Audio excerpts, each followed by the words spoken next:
जम्मू कश्मीर के अंदर और जहां जहां भी नेशनल कॉन्फ्रेंस का कार्यकर्ता बसता है, अपने लीडर और पार्टी को जिन्होंने एक जान फूंकी और जिन्होंने शेर कश्मीर शेख मोहम्मद अब्दुल्ला साहब का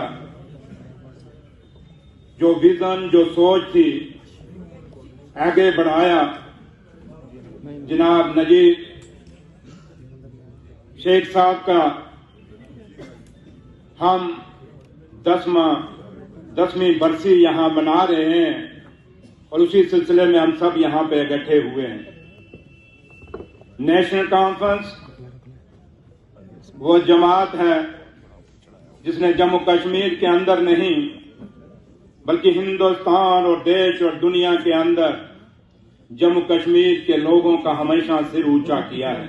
आज उमर अब्दुल्ला सरकार जो आज सिर्फ 3.5 महीने हुए हैं, पूरी एक जदोजहद कर रही है, पूरी एक कोशिश कर रही है कि जो एक बिखरा हुआ निजाम हमें मिला है, डॉक्टर साहब की क़यादत में कायदे सानी डॉक्टर फारूक अब्दुल्ला साहब के बताए हुए रास्ते पे ये सरकार चलने की पूरी कोशिश कर रही है।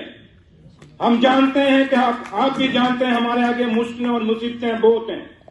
हमें जो निजाम मिला है, हम जब भी सरकारें इससे पहले बनी, जम्मू कश्मीर एक स्टेट थी, हमने स्टेट वापस लाने के लिए अपनी जंग जारी की हुई है। हमने जम्मू कश्मीर का जो स्पेशल स्टेटस है, हमारी जमीनें और हमारा रोजगार बचा रहे, उसके लिए जो जदोजहद हमने शुरू की है। और ये वादा हमारा खाली नहीं, हिंदुस्तान के प्रधानमंत्री जी ने भी कहा हुआ है कि हम जम्मू कश्मीर की जमीनें और जम्मू कश्मीर के बच्चों के नौकरियां बाहर के लोगों को नहीं लेने देंगे, आपको वो स्पेशल स्टेटस दिया जाएगा।